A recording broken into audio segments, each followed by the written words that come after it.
Player 2 has entered the podcast.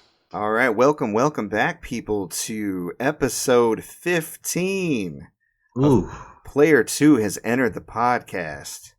I am your host, Michael Peterson, a.k.a. MC Paperstacks, and with me, as always, is my co-host with the co-most, Derrick Murkison, a.k.a. Full Metal Merc, a.k.a. Macaroni and Cheese. We've been doing it, man. We've been doing it for 15 episodes, plus 2 bonus, plus another one recorded waiting to be released. It's crazy. How about that? Yeah. How you feeling this week, man? Oh, I'm feeling pretty good, man. I took a much-needed break from the running around and sourcing items to sell and whatnot. So me and the wife have just been kind of chilling, enjoying each other's company. Oh, hey. And, yeah, it's been good. Good. Glad to hear it, man. Everybody needs a break every now and then. I think we talked about it before, especially like in the first year of starting your business. It's so hard for people to give themselves a moment to relax, you know, or take any kind of a vacation or just slow down, you know what I mean? Yeah. Because the pressure of upholding the business is on your shoulders. So to have the presence of mind and the strength to go, you know what? No, I need to take care of me if I'm going to take care of this business. Right. That shows emotional strength. Good job, man. Yes. Thank you. Well, right on. I had a correction I wanted to make from last week's episode. So for those who stayed till the end and listened to the spoilers for Dragon's Dogma when we talked about, you know, the Dragon's Dogma show on Netflix, I'm not going to spoil anything right now, save for to say, you asked about my comment on the ending, and I said I don't recognize that as canon. And the reason why, I looked this up. In the original Dragon's Dogma game, there were multiple endings depending on actions you took and choices you made throughout the game, which makes sense. It's an RPG. Basically, Ethan got the bad ending. I won't say anything else. Okay. So that's why I didn't recognize it. I was like, that ain't happening in my playthrough. Right. Not in my Dragon's Dogma. But I like that they chose a bad ending, you know, from the original game, because it tells me that they're going to probably explore the possibility of good endings, right? Yeah. And the cyclical nature of how it ended tells me that that's how they're going to be gearing up for future seasons. So without saying anything further, if you want to listen to our rating, you know, or our full kind of spoiler review after you watch it, you can listen to that in episode 14. Essentially, we thought it was okay. It was slightly above average. Yeah. Not as good as some of the other, you know, especially video game related anime offerings that they've had. Speaking of video game anime offerings from Netflix, I'll get into it a little bit later. We got some interesting gaming news coming up in regards to that. So, Oh, yeah.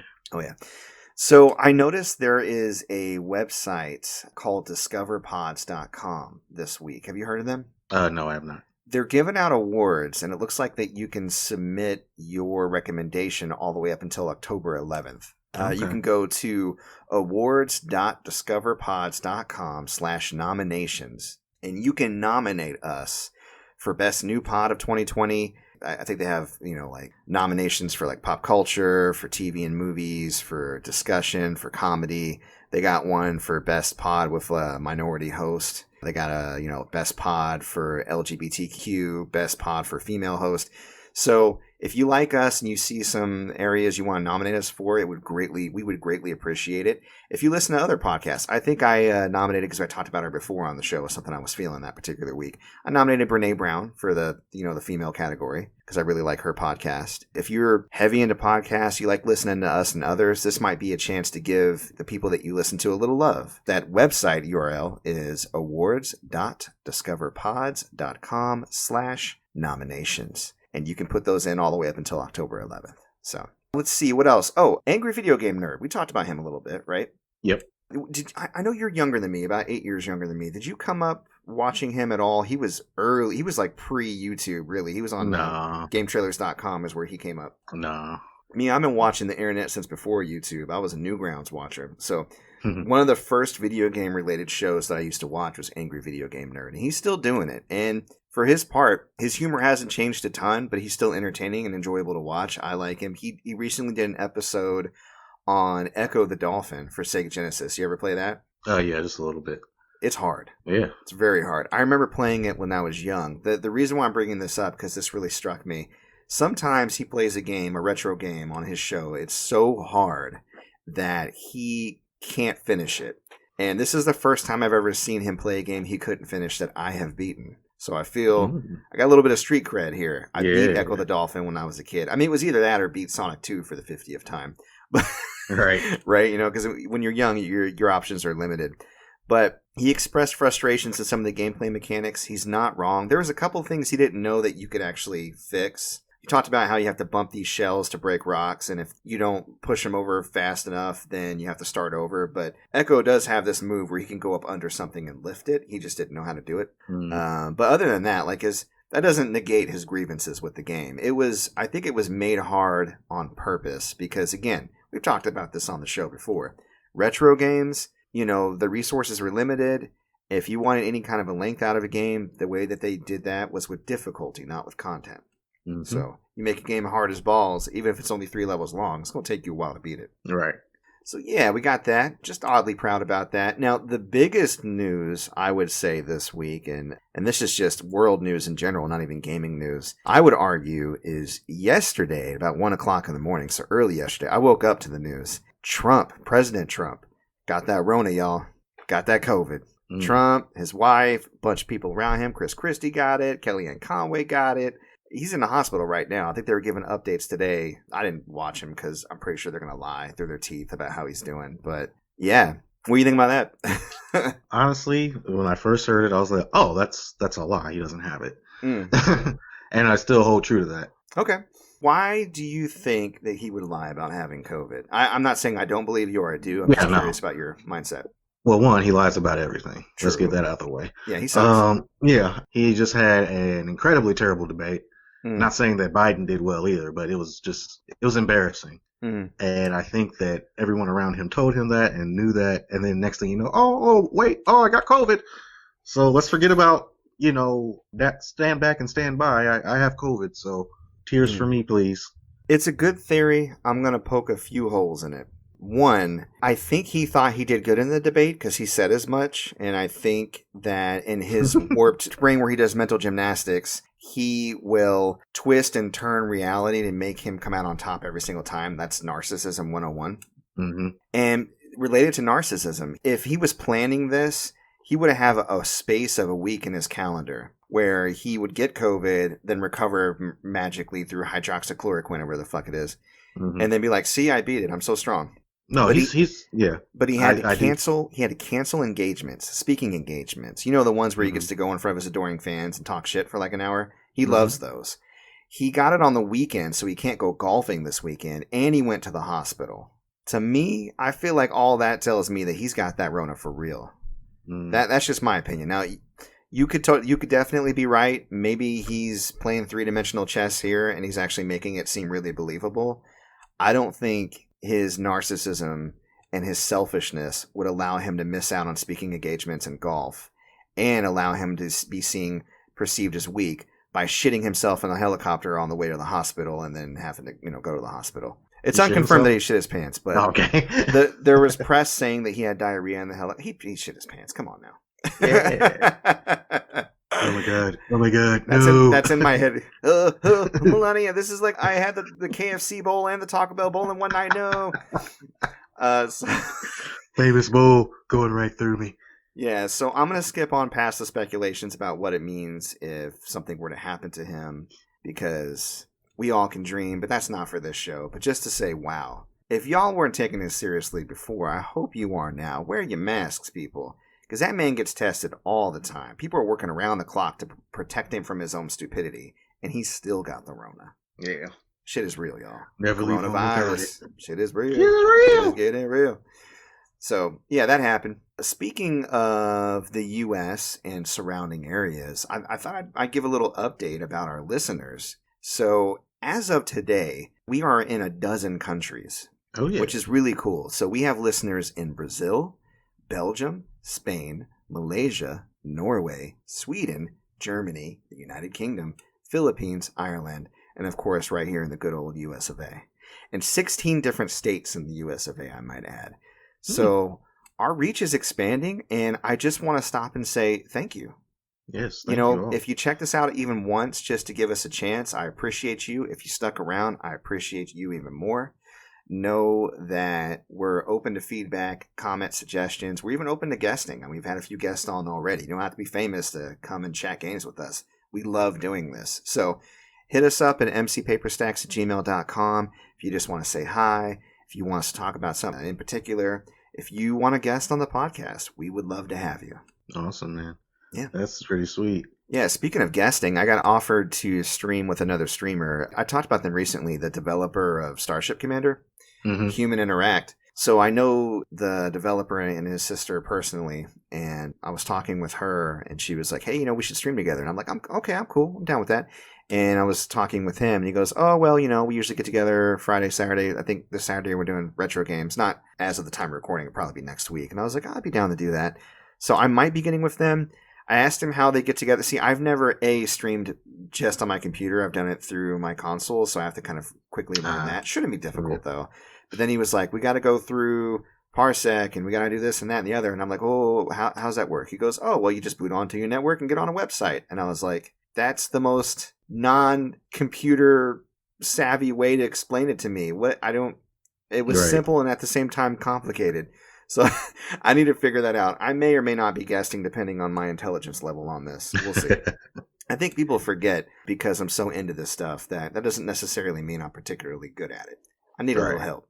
So I might be doing some research on that. So more to come. I'll be talking about it on the streams throughout the week if that ends up happening. But I'm getting really close to finishing Final Fantasy VII Remake, just to kind of segue right into what we're playing. I think the mainstream I'm going to play next is Hades. I've been hearing a lot of good things about it. Have you seen any reviews? Is it on your radar? Have you tried it? I think we talked about it before. I don't really remember what kind of game it was, though. It seems like it's a roguelike because you do a run, you die, you start over again. But I think it just borrows the roguelike elements to tell a story because basically you're the son of Hades and you're in Hades, because Hades is both a god and the place. Right.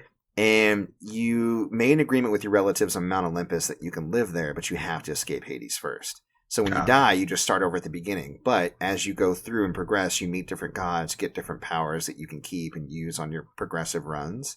And the game is procedural in as far as like what it throws at you in a way, but dialogue and interactions with the other characters constantly changes and evolves as you do subsequent runs and as you use different powers and as you meet different people. So it seems like there is a very strong narrative that is using the skeleton of a roguelite or like an RPG roguelike in order to kind of, I guess, make the whole world make sense, if that makes sense. Yeah, make it make sense. Make it make sense. But I've heard a lot of really good things. And again, Supergiant is a decent developer. I loved Bastion. I had a really good time with that. And I loved the music and the gameplay and like the whole narration vibe that they had going. Transistor seemed cool. I never really got into it though, but a lot of people really like that. Like they make solid games, and I hear this is their best yet. Like they're really hitting their stride. Sweet. So, and you love to see it. So we'll be checking that out. I finished Resident Evil 3 last night, Friday night as the time of recording. It's a good game. What can I say? Yeah. The knife sucks. I even unlocked a cool secret. The knife sucks. I unlocked a cool secret knife called the Hot Dogger. Hot dog. It's all in capital letters and everything. It's basically a knife that looks like it's been superheated, so it's glowing, and it sets enemies on fire. Mm-hmm. Still takes like a dozen swipes to kill an enemy zombie, because of course it does.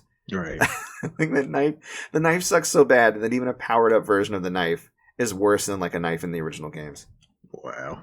Like, what the hell, man? Yeah, that's hilarious. Yeah. But no, the game is definitely shorter, because even with all the deaths and the mistakes that I made, I think I ended up finishing it like just over 6 hours of play. So I think it's one of those types of games that's built for subsequent playthroughs, and there's a lot of tweaking and extra gameplay styles, and of course difficulty, and there's difficulty that can switch up enemy placement, variety of enemies, amount of enemies, and it's very hard. So I think it's that speedrunner's dream type game where you get really good about how to get through it as efficiently as possible. It kind of feels a lot like the original Resident Evil 3 because it encouraged multiple runs so you could see different prologues about what different characters were getting up to around that time. Right. So the only thing I was upset about is Barry didn't show up in a helicopter to rescue me like in the original. No Barry. No Barry in the remake as far as I could see. So. Oh, damn it, Barry. Damn it, Barry. Yeah, so other than that, I've been playing Red Faction Guerrilla Re-Mars-tered on the Switch. Mm-hmm. Yeah, I like it because the guy's name is James Marston or John Marston, like, or kind of sounds like the guy on Red Dead Redemption. Anyways, yeah, that's John Marston. John Marston. Yeah, but his last name is Marston, but also he's on Mars. So it's like a double meaning there. Re-Mars-tered. I love it. Mm. It's only $15 on the eShop right now, and I remember really liking it. I got it when it launched on 360 based off of playing the demo and like the destruction tech. Have you ever played that game before? Yeah, I played it when it came out on 360. What'd you think about it? It was revolutionary at the time. Mm-hmm. I was like just taking my axe and destroying everything. I had so much fun with it too. Yeah, it really lights off a certain area of my brain, being able to set explosives and then just watch a building fall. You know what I mean? Yeah. And the best part about that game to me is Wrecking Crew. In fact, that is the game. Wrecking Crew is where it's like a controller passing game where everybody gets a turn trying to destroy buildings with certain weapons or items that they have in the game. And the person that destroys the building with like the fewest sledgehammer swipes or the fewest bombs or the fewest like jetpacks or tremors will win, basically. So that game to me is Wrecking Crew plus a bonus like narrative experience if you want it. Nice. Yeah, I have a lot of fun with that. I've been we talked about fitness recently, and I've been trying to like find ways to get some exercise in. So I've been taking like 45-minute walks here in the basement on my treadmill and playing Grandia 2 to keep myself busy. Because I got that Grandia HD collection. Grandia 2 is janky. It's definitely not aged well, but I played it in its hay and I still love it. And I think it's a lot of fun. The main character is terrible, Ryudo. He's like one of the worst edgy, anti-hero characters there are. He's really mean to everybody and terrible, and they try to like turn it around, make him a good guy, but like throughout the game he's such an asshole. I'm just like, screw that guy. Yeah. So, but the game's still fun. And the music is really good. Grandia 2 has an excellent soundtrack for those interested in video game soundtracks. Also played Genshin Impact. I told you about that briefly throughout the week. That's that free game that's been going around. It's on PS4 and maybe on PC. I can't remember. But it looks a lot like Breath of the Wild graphically. Yeah. And gameplay-wise, it's got a stamina bar. It's got cooking mechanic. You can climb up all the mountains. But it's very anime, and there's definitely a heavier narrative, and you can switch between different characters.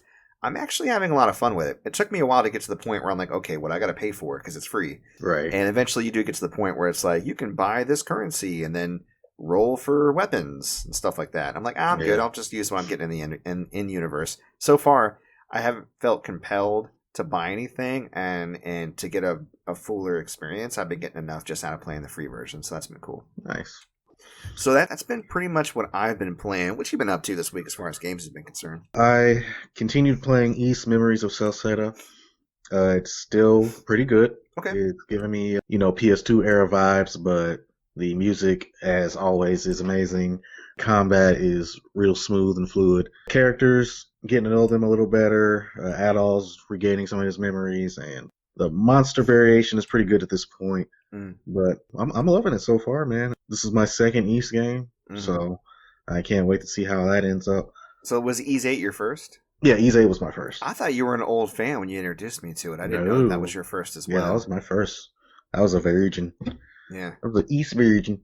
Ease 8, Final Fantasy 8. We just keep coming in on the 8th installment, don't we? I know. It doesn't make any damn sense. Well, now that there's 8 of these, let me go ahead and try my hand. Yeah. What are you going to do? Yeah. And for a little lighter gameplay, I started playing SpongeBob Battle for Bikini Bottom Remastered. And I gotta say, it's actually a pretty good platformer. And it looks really good. I remember Ryan mentioning that he was having a really good time with it. Would you say his assessment of it feeling like Ratchet and Clank as far as like tight platforming is pretty accurate? I'd say it's a little less tight than Ratchet, but it's still pretty good, man. Like it's simple. It's not super hard. Actually, it's not hard at all. Yeah. And it's just a nice change of pace. Sure. And you can switch between SpongeBob, Sandy, and Patrick, and they each have different abilities that they can use to get through levels. And there's some stuff that is hard to get, like you collect these golden spatulas so you can go to different areas. And some of them I'm just like, how the hell am I supposed to get that? It's like, I'm 30 years old. I should be able to figure this out. But, it is what it is. But I'm enjoying it. Cool. Well, right on, man. Well, there's been a decent amount of gaming news this week, I gotta say. There's been some more Mass Effect Trilogy speculation. I saw a few more things like talking about leaked release dates. A lot of people think that it's going to be announced, possibly even released by as early as late this month, late October. So I'm going to continue to keep my eye on that because I don't see anything solid. There's been more leanings towards it not having a Switch version, which is unfortunate. But again, if that's just because it's too taxing or whatever, I'm okay with that. I can get on PS4. It's not a big deal. Yeah, I mean, I think the Switch can handle it. I think so too. I really do. But I mean, who knows? It just might look like the 360 PS3 versions. Yeah, yeah, exactly right. Like it might be more of a direct port, like a Nino Kuni, rather than a remaster. Hmm. So, but whatever. So the news I alluded to earlier about Netflix, Resident Evil Infinite Darkness, a CG series, dropped a trailer. It's out there right now if you want to watch. It's pretty cool. It's got Leon in it. And he looks just like Leon from Resident Evil 6, so they're sticking with that design, it seems like. Hmm. And that is already on top of what we know is going to be happening with the live action Resident Evil series. So Netflix is getting two of them, which is really cool. It looks like that Infinite Darkness will be releasing on Netflix sometime in 2021. So we'll be keeping an eye on that. Yeah, I will say that all the CG Resident Evil movies have been pretty good. If nothing else, they look amazing.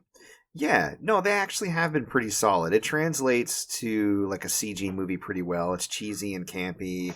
Got big monsters, you got zombies. I'm into it. So, what else? You had mentioned there's some Spider-Man related news in regards to the HD remake and also the movies. You want to take it from there? Yeah, so the Spider-Man PS5 remaster has been in the news because apparently they decided that they were going to change the PS4 version Spider-Man face model in the remaster. I've seen a lot of side-by-side comparisons. Man, this new face looks like an extremely younger version of Peter Parker. Mm-hmm. And just because I got so used to the old face, it just feels like it's just weird, man. Like, have you seen you don't like it? No, I'm not like super angry about it like a lot of people are. People are saying it looks more like Tom Holland. I don't see it, but I don't like it because they've already established this character, this version of Spider-Man, and it's not like they're changing his face for a sequel, which is a little bit different, but with them changing it, now I get to hear his voice and see him make all the same actions, but it be a different dude, and it just feels like an odd, like, mid-movie recasting. You know what I mean? Like, Yeah. I just don't see the necessity for it. And he was supposed to be, like, he's going to be mentoring Miles Morales. He's supposed to be a seasoned Spider-Man. You know what I mean? So making him look younger doesn't really serve any narrative purpose for me. And it just seemed to be highly unnecessary. And the reason they gave, and this may be legitimate, I don't know, I didn't look into it any further than like reading the reason. The facial motion capture technology they were using for the remaster fit it better, I guess, or like leaning into it further caused this transformation in the face, as far as like rather than like imitating the animation, I guess. Well, yeah. So what they were saying was that they chose this face model because he more clearly resembled the voice actor. Okay. So they were saying that his like cheekbones and everything would match up better and make it easier to animate, which I call BS on that. Yeah, you think so? Yeah, because honestly, I feel like, and this is just my opinion, I feel like it's a contractual issue. Like the game did so well, and the face model was like, hey, it did really well. Maybe we can up my pay a little bit for this remaster. And they're like, no. You actually might be right about that. I mean, Konami's pulled that kind of shit before us, so yeah, it just doesn't make any sense. I wouldn't put it past Insomniac or Sony. Yeah, it does not make any sense, and I mean, I don't like it, but it is what it is. So that's going to be the Spider-Man going forward.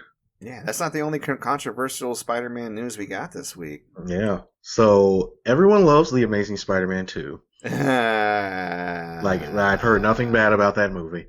And apparently, Jamie Foxx is going to be returning in Spider-Man 3 as Electro, the best villain in the Spider-Man pantheon of movies ever. And he's like the Batman and Robin Riddler, or what was it, Batman Forever Riddler? Yeah, yeah. All sarcasm aside, though, it was really bad. I didn't particularly mind Jamie Foxx as Electro. It was more so the creative choices that they decided to make with the character. Well, we talked about this before. We had this conversation in relation to Project Power. Jamie Foxx is a good actor, but I mean, he's not a magician. You put him in a piece of crap, he's only so far he can take that. You know what I mean? Yeah. And I think if you judge his performance in a vacuum, it wasn't that bad. It's just there was so much camp and incompetence surrounding it that it really puts a bad taste in your mouth. So I have high hopes that under a competent director and a competent vision, that he'll fit in just fine. I don't know if they're going to lean really heavily on people's knowledge of his introduction and his character, or if they're going to just completely revamp and rewrite it. Hopefully the latter. But yeah, because the whole falling in a vat of electric eels and his gap getting fixed and oh god. Like that was Sony's trying their hand at the Marvel comedy, and it just did not work. They failed. Yeah, I know it's bad. They failed It's so really bad. But it is what it is. I'm willing to give Jamie another chance. I think he'll surprise us. Yeah, because I don't lay the blame on him to begin with. I'm not going to lay the blame really honestly on any of the actors in Amazing Spider-Man series. I'm going to lay it on the writing. And except for maybe Andrew Garfield. Not even him. Again, I think he was doing the best he could. I think he was quippy and I think he was fun. I think he was a better Spider-Man than a Peter Parker, of course. Yeah, his Peter Parker was as I've heard other people say, he was too hot, and also he was too fucking cool. A little too smooth, yeah. Yeah, in that movie. You're supposed to be cool as Spider-Man, not as Peter Parker. Right. Like Spider-Man's the one, he's got that mask on, he's doing superhero shit, he's a little bit more confident. Yeah. Yeah. All right, what else you got this week as far as gaming news? Let's see. Tekken 7 Season 4 Pass is going to be releasing later this year. Ooh. And the highlight character is Kunimitsu. And if you are a fan of the Tekken series, you know that Kunimitsu first appeared in Tekken 2. And she was a part of Yoshimitsu's clan. And this Kunimitsu is actually the daughter of the one from Tekken 2. So I thought that was very interesting. The trailer that they showed had her fighting... Fuck, who was she fighting? I forget who she was fighting. But she eventually went up against Yoshimitsu and took his sword and said, "It's my sword now. Mother, I've gotten your revenge," or whatever. So there's some strong narrative elements in the season pass. Yeah, so here's the thing with Tekken lore is there's a lot of different endings for a lot of different characters, so it's hard to know what's canon and what's not. Yeah, I remember that from Tag Tournament, yeah. Yeah. Well, Tag Tournament itself is just straight up non-canon. Yeah, it was a lot of nonsense. It was fun, but it was probably, I'm not a huge Tekken fan, but that was like the first game I got for PS2 among two others, so I played. That was the first game I got for PS2 too. It was, yeah, I got PS2, SSX, and Dynasty Warriors 2. I actually remember I was in 7th grade when I got that game, and I bought it off of one of my friends at school for $10. Man, he was thrifting early, y'all. He was out here wheeling and dealing. I love it. Yeah, it's crazy. But yeah, so I'm looking forward to it, but I honestly haven't paid for any of the Tekken Season Pass stuff because I feel like fighting games have gone way, way past the point of no return as far as DLC goes. It's been tough, yeah. Yeah, like I'd rather get new games, but I understand it. Like it's an easy way to make the money without having to make a completely new game, put in a new engine, do all that stuff. So it's cheaper for the developers and it makes them more money. So, more power to them. But I love Tekken, man. It's my absolute favorite fighting game. Who's your favorite character? Oh, in Tekken? Oh, we talked about it before. Lei. Oh, we did Lei. That's right. Yeah, because he was a drunken master style. I really like Jackie Chan. So anybody like Jackie Chan? Like when I'm playing as Lei, I'm like, this is Police Story 4. Right. This is Police Story 4, and I am in control. Yeah. Give me more alcohol, I'll whoop everybody's ass. Yep. And the last thing that I have for gaming news is Crash Bandicoot 4. It's about time, released on October 2nd. And from what I hear, it's actually pretty amazing. Cool. I'm in a few gaming groups, and the moderator for one of them is like, there's nothing better from a sequel that I could have asked for. Wow. None of that Twin Sanity and Wrath of Cortex BS. High praise. Yeah, I know. So it's actually got me really hyped to go out and get it. I don't know about paying $60 for it.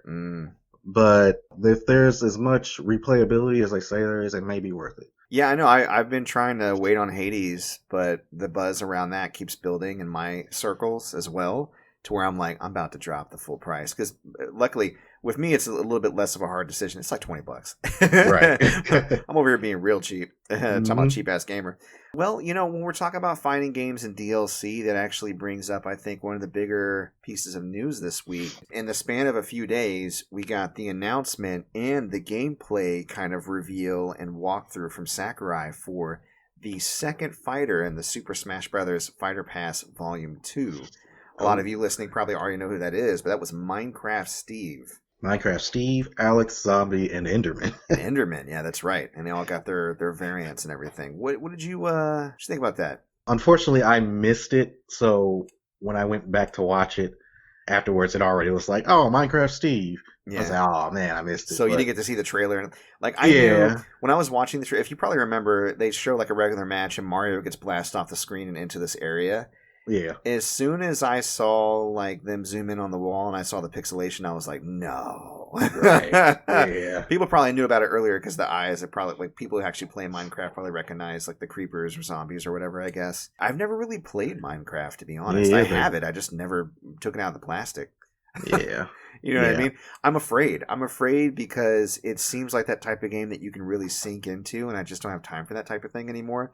So Yeah. anytime a game comes along like Divinity or Minecraft where it's like, I play this and nothing but this for hours and hours, and I'm like, I can't let myself. There's more stuff to do. Yeah, Go down into that place. I can't go into the sunken place of Minecraft.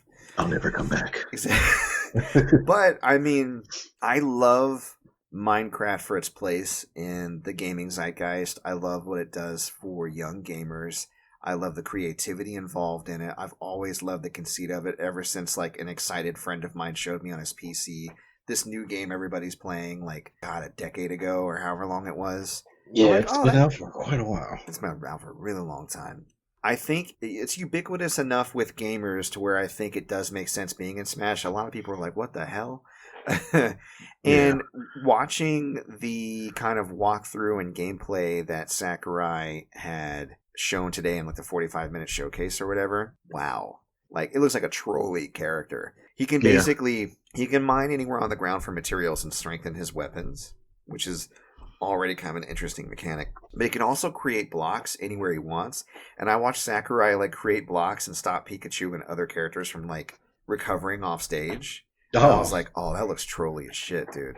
Yeah. So I can't wait to see like the Grieve matches that ensue once Minecraft Steve gets released, which is going to happen, I believe, on October 13th. So for those who already bought the Fighter's Pass, all that will drop on your Smash Brothers. Probably, usually it's like with an update, probably around 9 p.m. Eastern is typically when it happens on the release day, I've noticed. So keep an eye out for that. They revealed new amiibos. I did go and I finally picked up my Joker and Hero amiibo. Got them today. Oh, yeah. I was going to tweet out a video about it later on, just being dumb and showing like my whole little setup that I have. You've seen it. It's nice. Yeah. It's nice. It's sexy. It's nice. It's nice. You're jelly. You know you want it. Everybody wants it, except for those who don't care about amiibos. And you know what? I respect you because once I got sucked in, it was over. Once I got a couple, I was like, I got to get the rest of these motherfuckers. Yeah. It took me in. He revealed the amiibo design, and it says they're still prototyping, but I think this is, I mean, last time he revealed it, that's what they look like.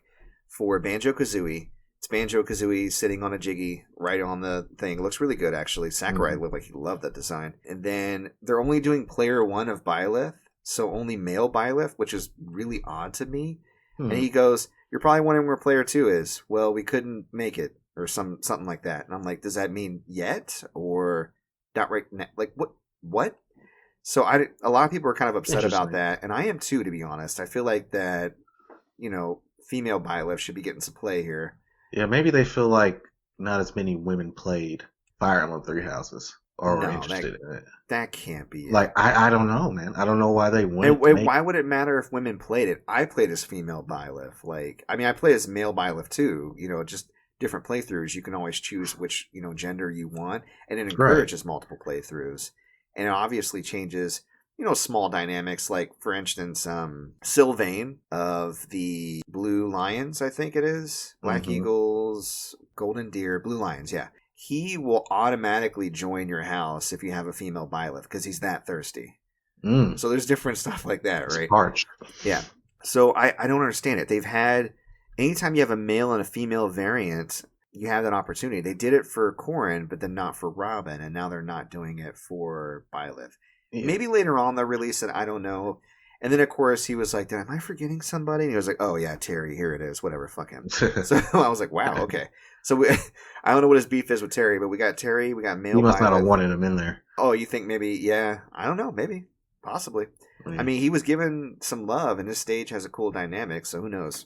Yeah. So yeah, we got 4 more fighters in the Fighter Pass. They also did release new Mii fighter skins. There's a couple from Minecraft. You can play as a creeper or a pig. They're both brawlers. You can play as Bomberman. He looks just like Bomberman, and you can change color variants by changing the color of the Mii's color or whatever. And that looks really cool. It doesn't change their moveset, obviously, but Sakurai's like, maybe you can play like a bomb-only match or something using items. And I was like, that'd be cool. And they also had, I can't remember the exact title, but I know I have the game. It's very obscure. It's an old Namco title. Something of Druaga. Can't remember what it's called. Thank you. Tower of Druaga. There's the armor from Tower of Druaga. That's a me costume for Sword Fighter. Sweet. I'm fucking weird. Yeah. Yeah. So that's a deep cut. Yeah, that's a really deep cut. When I saw that, I was like, who the hell? I mean, I'm not mad at it. I just didn't think anybody else knew about that game but me. So there was like diamond armor for, I think, the sword fighters. So you can use like the diamond armor and the diamond sword, but still like you can see that the Mii fighter underneath just wearing the armor. Right. And then another Mii costume that actually upset a lot of people, Travis Touchdown. Yeah. And I think that's just because that rules him out as a fighter in the Fighter's Pass, I'm assuming. But people, I just saw tweets that were like, no. Or maybe they're just throwing you off the scent. Maybe it's a red herring. I don't know. Sure it is, Derrick. Yeah. Sure. I mean, I want to give those people hope. Yeah. False might hope, release though? Closer to the time that No More Heroes 3 comes out. So. Right. So we'll see. I don't know. I mean, we still have all the way up until December of next year. So a little over a year for the remaining 4 fighters to be released. Yeah. And here's a question for you. Who needs to be in the Fighter Pass? Who needs for to be you in personally? For me personally. Okay. Like just one character you really want to be in there. From anything. That's tough. Yeah. That's tough. There are a couple, I'll name 2 that I think would be interesting. Okay. So one is kind of an obvious pick, and it's not a personal pick for me, but I'm just thinking about the possibilities of move sets and the universe you're bringing in. Sora from Kingdom Hearts, I think would be interesting because then you have the whole Smash Brothers cross Kingdom Hearts, which Kingdom Hearts has already crossed Final Fantasy and crossed Disney, right? Right. So that brings in a whole lot, and the possibilities for spirits and music and stages. But that would be a licensing nightmare. I think it would be a licensing miracle, but yeah, if you use Disney characters, then yes. Yeah, but not, Disney owns Sora. Sora is a Disney character, my friend. They do? Oh, yeah. Shit. Oh yeah, they do. Oh. Yeah. So I don't know if that's ever going to happen, but I think that would be really interesting dynamic to bring in the Smash universe. And again, the moveset, I mean, the possibilities are fantastic for that. My other one that I don't think anybody really talks about, but for me, I always thought it'd be kind of cool. I want the Dragonborn from Skyrim to be in there. And Microsoft has already lent 2 characters now, so why not a third?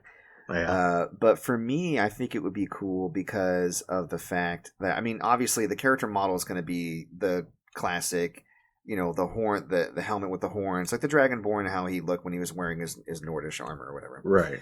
And he could use different weapons, of course. Like he might be able to use a bow, maybe like a Byleth situation where you could use a bow, a sword, maybe a spear, although they don't really use spears in Skyrim. So like a bow and a sword, and then maybe some magic, but dragon shouts as well. Yeah. The final smash can involve like, Alduin. I mean, like there's some real possibility. What if he could sneak around and shoot someone with an arrow in the knee? That's his final smash. Well, I like the fact that the final smash for Alex is he puts you in the boom house and then he eats a victory steak, they call it. So he just pops into frame and starts eating steak. It'd be great if he sicks Alduin on you and then he sits back and eats a sweet roll or something. Right. Yeah. So, yeah, no, I think that would be a really cool world to bring in. And I think it, maybe even I'm hoping that one of these I doubt it's going to happen, but I'm hoping that one of these fighters brings in a new boss too. Like I've been waiting on that. The coolest thing about some of the new fighters from the original roster, you got to bring in Dracula, as a new boss. Mm-hmm. Just inexplicably, even though we don't have any Monster Hunter characters, Rathalos came in as a boss, which is really awesome. Yeah. So I want to see more of that. That's what I want to see. Yeah. Well, I just have one. Yeah. And I think it'd be really cool. Aang from Avatar: The Last Airbender. How do you get Aang in there, though? Because, I mean, it's not like any rules are set in stone, but it seems to me that they need to be a video game character. There's not a single person in this roster that doesn't have a game that they come from. You know what? Oh, no. Well, he does have games. He does, but he doesn't originate from games. He has That's games true. based on his anime. It's not really the same thing. Like, he's not an IP of a video game.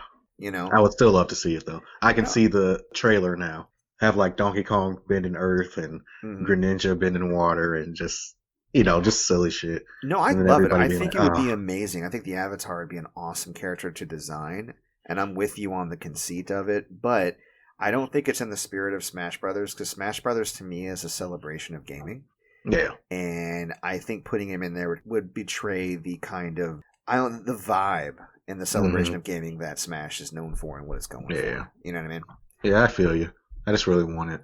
No. I think it's a cool idea. I think if there's ever like an anime fighters, or I mean, there's actually obviously a lot of anime fighters, A needs to get in there for sure. Yeah. Then that opens it up to, well, shit, if we're doing shows, then let's have Walter White in there. Yeah, we go straight from Aang to Walter White. You're right. Yeah. Yes, of course. Exactly. Sakurai cannot be stopped.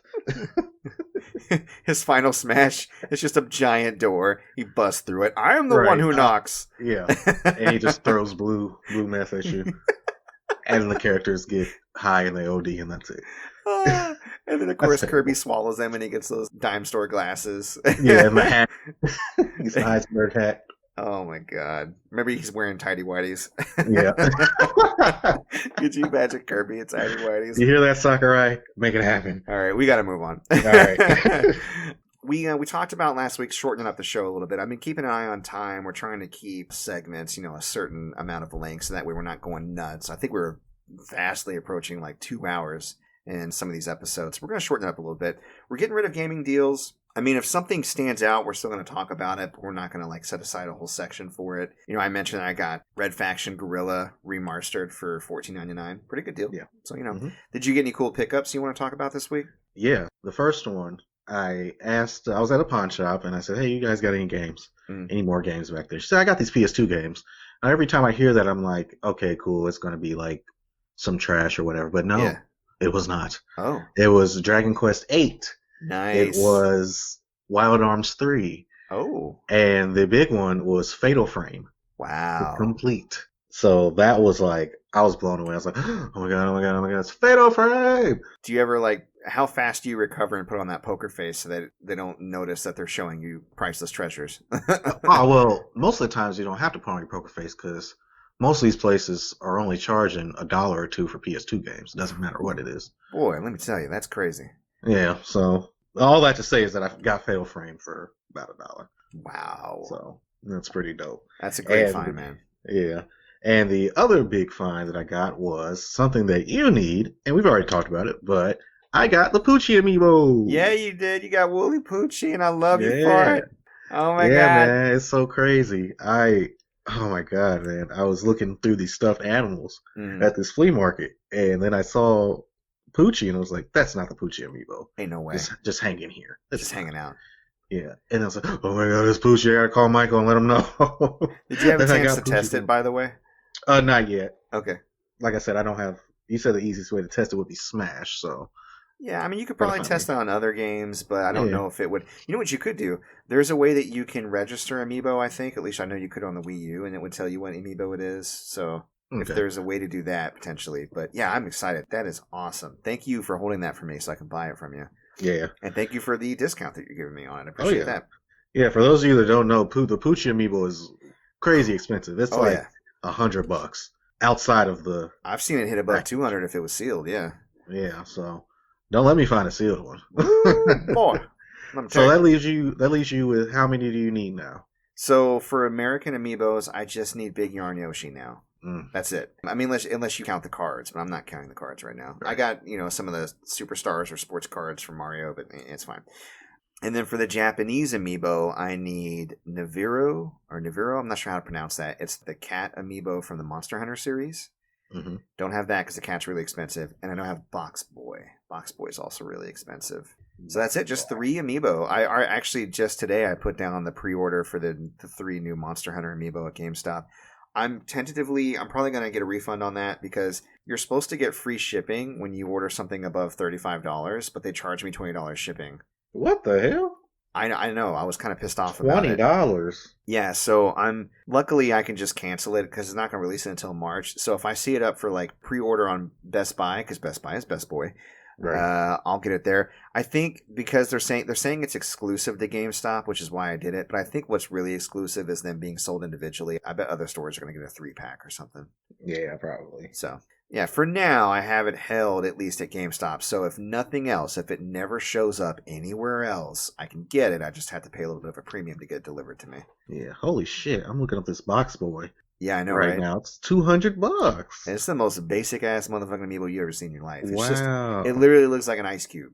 Yeah, and normally like stuff from Japan doesn't cost that much.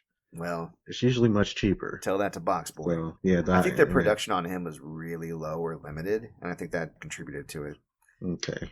Yeah, I'll have to keep an eye out on that one. Jesus. Yeah. Well, let me ask you this week then, Derek. What you feeling? I am feeling a YouTuber by the name of Nakey Jakey. Nakey Jakey. And I've been watching this man for about 3 years, and he releases videos pretty sporadically. Like, he'll go like 3 months without releasing a video, but when he does release it, it's just goodness. So basically he's like video game donkey. Yeah, he mainly talks about video games, and he sits on like this little rubber workout ball and has like this terrible green screen shit going on, but it's just so funny. And he's fucking hilarious, man. Cool. Any particular video that stands out that he's done, or? There's one that he does on Disney Channel original movies that I think is really funny. Double Toasted's been talking about them recently too. Yeah. They've been going through them because they got a younger host now, and he grew up with them, and so the two older hosts are watching his childhood movies and ragging on him. Yeah. Well, right on, man. As far as what I'm feeling, I'm always on the hunt for like new comedians, aside from new this and new that. Like, I really like it when I can discover a comedian that I really vibe with, because comedy, I think, is very subjective, and you're not always going to find somebody that's, universally funny. Obviously, the most successful comedians do have a wider audience. Like, who doesn't love Dave Chappelle? Right. Some people do. Some people don't, Right. But most people do. But there's this new up-and-coming comic, and he actually retweeted me tweeting about him, which was kind of cool. I like that.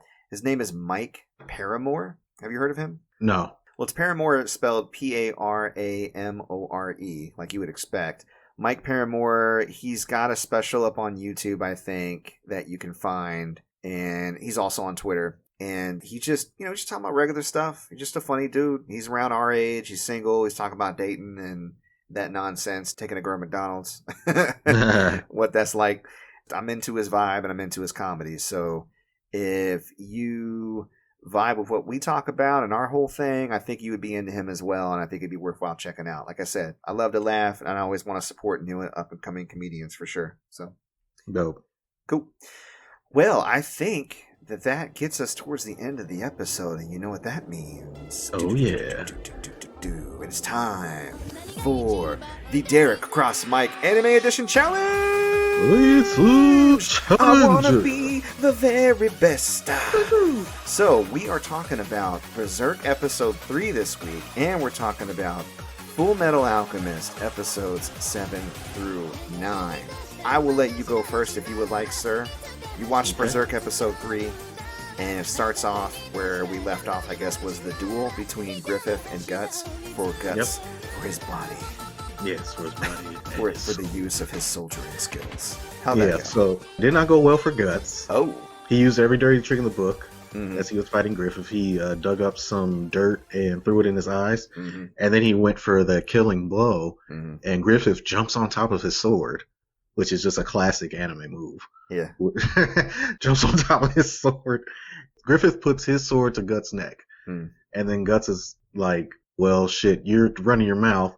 You should be using your mouth like this. And he bites Griffith's sword, which is fucking crazy. That's insane. And he starts bleeding from his gums. Yeah. That's how hard he's biting it. As you do when you bite a sword. And it's not practical, definitely, because Griffith could have just stuck his sword further in his mouth and then he would have died. But that besides the point. He knocks him off of his sword and they go tumbling down a hill, and then Guts gives Griffith the old 1-2. And how did Griffith end up winning? Well, if I recall, they punched each other, and then when he went in for another punch, Griffith just MMA'd his ass. Like, armbar his arm. Yeah, he gave him that armbar, and he said, you can give up now, or I can dislocate your shoulder. Choice is yours. He said, basically said, fuck you, man. Yeah. And he dislocated that shoulder. Just popped it out. Yep. Yep. That's crazy though. And so with that, Guts now belongs to Griffith. He's a member of the Band of the Hawk. And it goes to a scene where they're resting at the camp, and Corcus got a bunch of people together, and he's like, "Fuck this guy, we hate him, let's kill him." And then they're like, "Oh well, he's pretty strong. I don't know."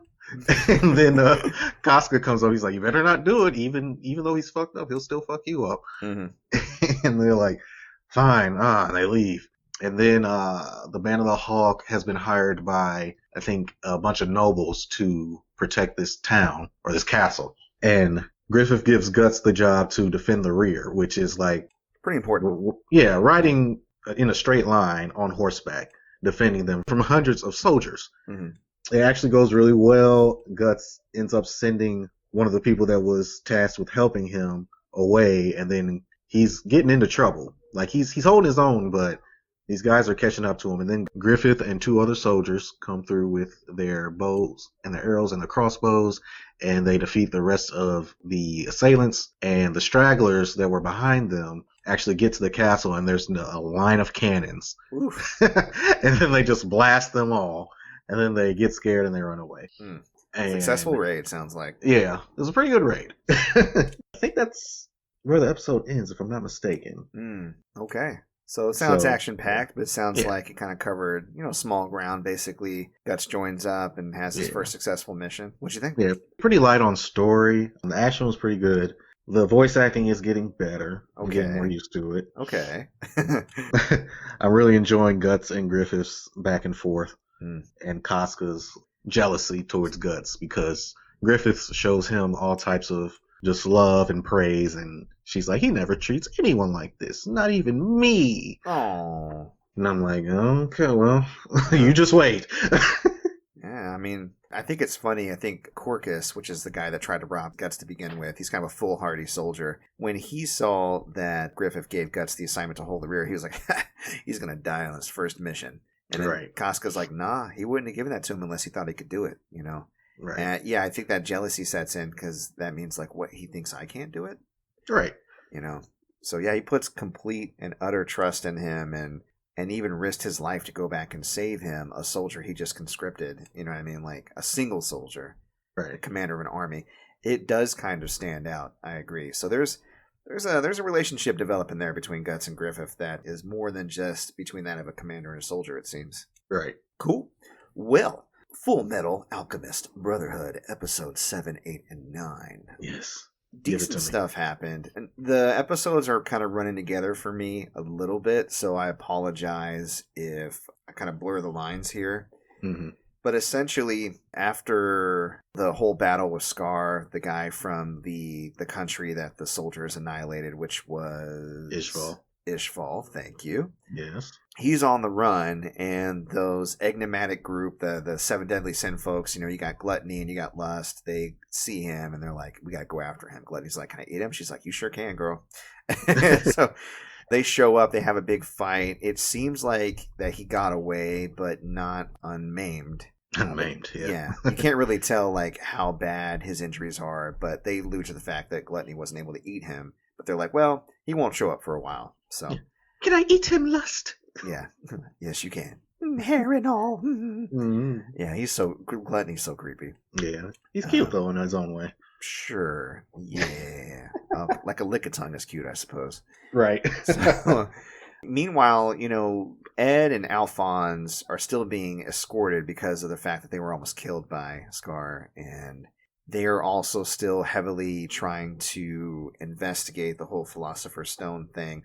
That guy who made the Chimera his library apparently was burned down to the ground by, I think, Lust, because she didn't want his research getting out, I believe. Or was it a library by the doctor who knew more information by the Philosopher's Stone? Yeah, it was Dr. Marco's library. It was Dr. Marco's library. Well, where his research notes were.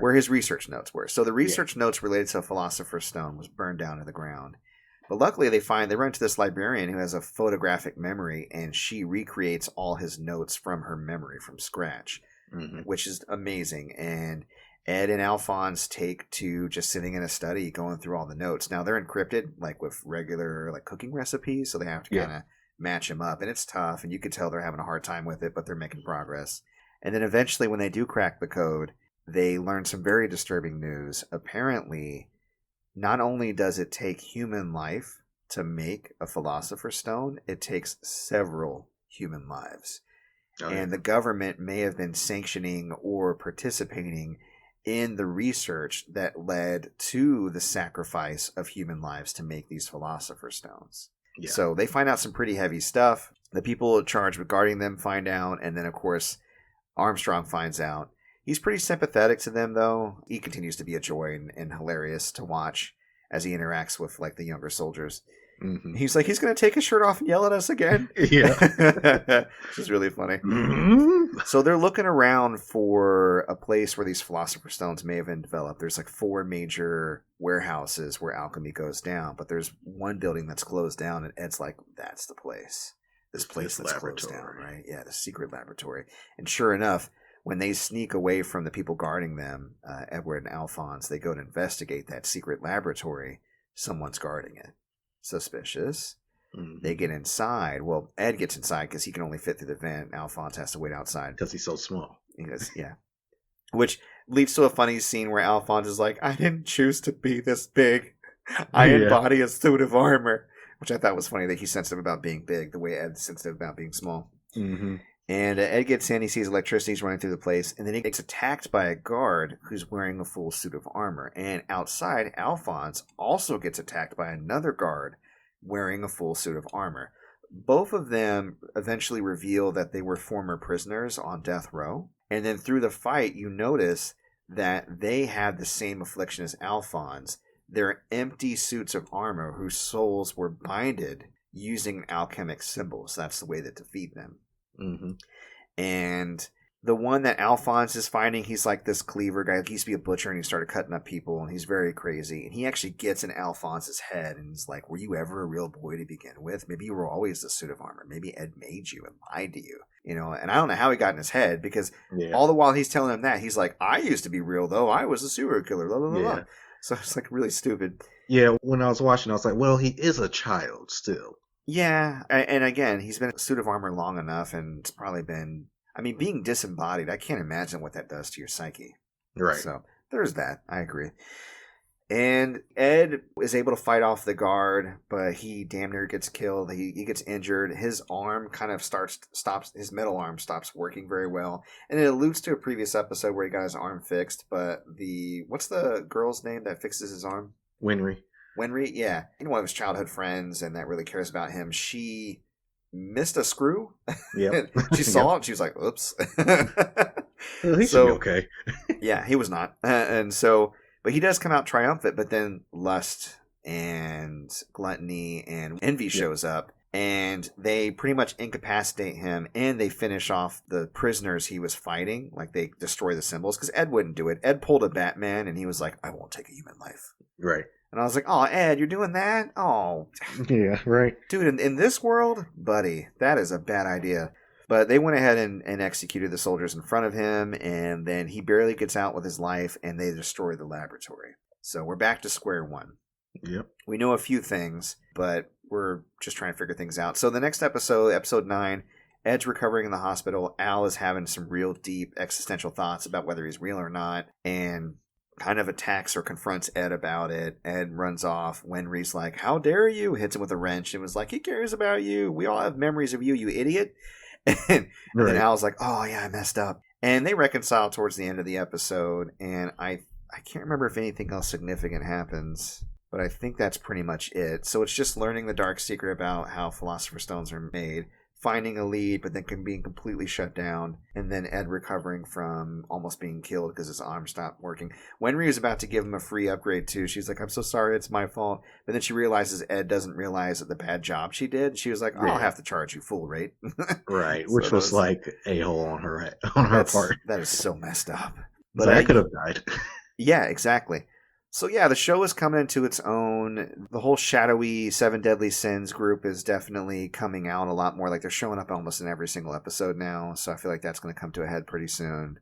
Mm-hmm. But that's where we're at. Yeah. This, I would say, like you said, the show comes into its own after they find out how the Philosopher's Stones are made. Right. Okay. So that's pretty much now. Okay, good. Yeah. So. Well, I'm looking forward to checking out 10 through 12 next week. We'll see how it goes. You're definitely in store for a lot of craziness, but you're watching the show at a slower pace since it is a shorter show. So we'll see how that goes as well. Well, I believe that is our show. I think we might actually fit in at around an hour today, which is All right. amazing. Yeah. So, who knew? Right. All right. Well, if the people are liking what they're hearing and they want to hear more, where can they find you at, sir? They can find me on Twitter at goodies_more and on Instagram at gamergoodiesmore. And they can check out all my sweet finds on ebay.com/str/gamergoodiesandmore. Excellent. All right. If you want to check me out, you can follow me at Twitter at Mike Peterson AL. All my playthroughs, including my full playthrough of Resident Evil 3, is on MC Paper Stacks Plays YouTube channel. You can see me Twitch streaming Tuesdays, Thursdays, and Saturdays. My main stream right now doing Final Fantasy VII Remake. And Brawlers on Monday at 9. Horror games on Fridays at 10. And that is at twitch.tv/MC Paperstacks. For future uploads of the podcast, check out our hub, anchor.fm/player2 has entered the pod. We upload every single Sunday, and occasionally we do a bonus spoiler cast episode. Look out this Wednesday or Thursday of this upcoming week for a spoiler cast we're going to release on The Last of Us Part 2. Finally had that discussion. And you can also check us out on other podcast hubs, wherever you listen to podcasts. We're typically there. We're on Breaker, Google Podcast, Overcast, Pocket Cast, Radio Public, Apple Podcasts, Spotify. Again, as I mentioned earlier in the episode, you can email us at mcpaperstacks@gmail.com. Be happy to hear from you. And if you're on Facebook and you want to join a local gaming group, you don't necessarily have to be local to me to join if you don't want. Facebook.com/groups/indie-gamers. I get a lot of spam asks to join, so if you ask to join, shoot me a message. It'll make it a little bit easier for me to, research you and let you join. I don't want people to join just to spam the group, so just keep that in mind. And that's our show. All right. All right. I hope everybody has a good weekend, a good rest of your week. We will talk to you next week. Bye-bye. See ya.